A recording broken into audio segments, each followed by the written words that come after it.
러일 전쟁까지 가는 과정에 즉 고종이 아관 파천을 한 이후에 일본과 러시아가 한국에서 아슬아슬한 균형을 유지를 했습니다.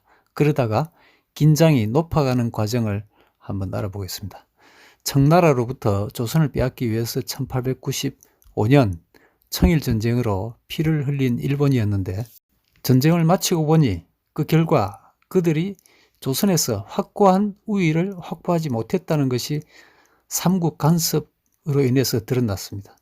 일본에게 피의 대가는 너무나 보잘것없었는데, 그 반면에 러시아는 큰 힘도 들이지 않고 조선에서 일본에 뒤지지 않는 오히려 능가하는 영향력을 갖게 됐습니다. 1897년 10월에 고종이 대한제국을 선포했을 때 가장 먼저 승인한 나라도 러시아였습니다. 한반도에서 일본과 러시아 두 나라의 이해관계는 1898년 4월에 니시로젠 협정까지 현상 유지가 이어진 것으로 보입니다. 사실 니시로젠 협정은 러시아가 다소 후퇴한 협정이었습니다. 그런데 1900년에 일어난 의화단 사건이 동아시아에서 열강들의 움직임에 팽팽한 긴장을 가져오게 했습니다.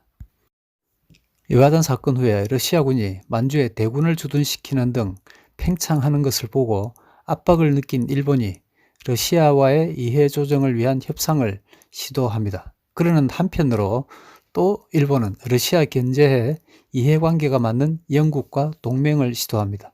1901년 4월 영국과 일본 정부는 동맹 체결에 관한 공식 협상을 시작합니다. 일본에서는 이토 히로부미와 야마가타 아리모토 등 거물정치 원로인들 두 사람 다 총리를 역임했습니다.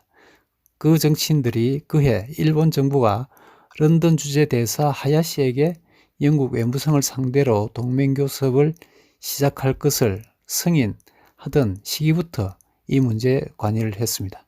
동맹교섭의 시작은 이토 히로부미 내각이 했는데, 그해 6월 2일 총리가 가스라 다로로 바뀌었습니다.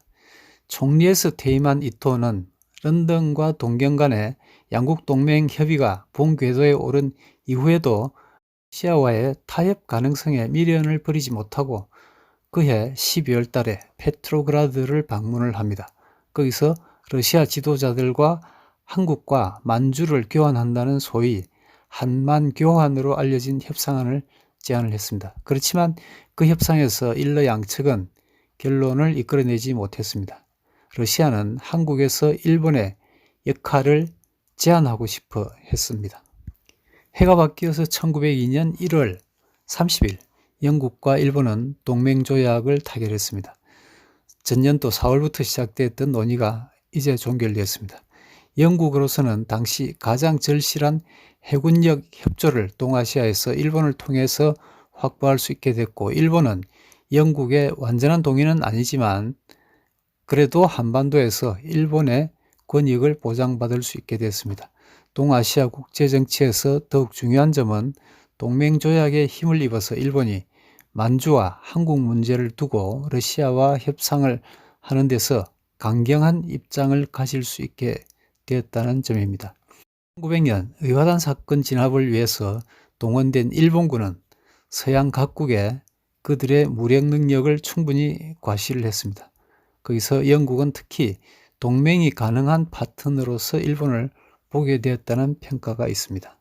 그 영일 동맹 조약에서 한반도에 관한 부분은 이렇게 합의됐습니다. 즉, 일본은 한반도에서 침략적 의도가 없음을 천명한다. 영국은 일본이 한국에서 정치상, 상공업상 특별한 이해를 보유하고 있음을 인정한다. 영국은 또 일본이 제3국의 침략적 행위로 인하여 한국에서 일본의 이해가 위협받을 경우 이를 보호하기 위해 조치를 취할 수 있음을 인정한다. 그것이 요지였습니다. 이렇게 돼서 영국은 한반도에서 일본에 재량권을 주는 약속을 한 것이 됐습니다.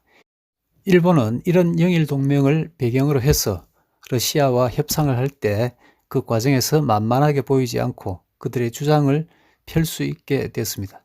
또 이 조약은 일본이 전쟁을 결정하고 전쟁을 수행하는 데에도 중요한 역할을 했습니다.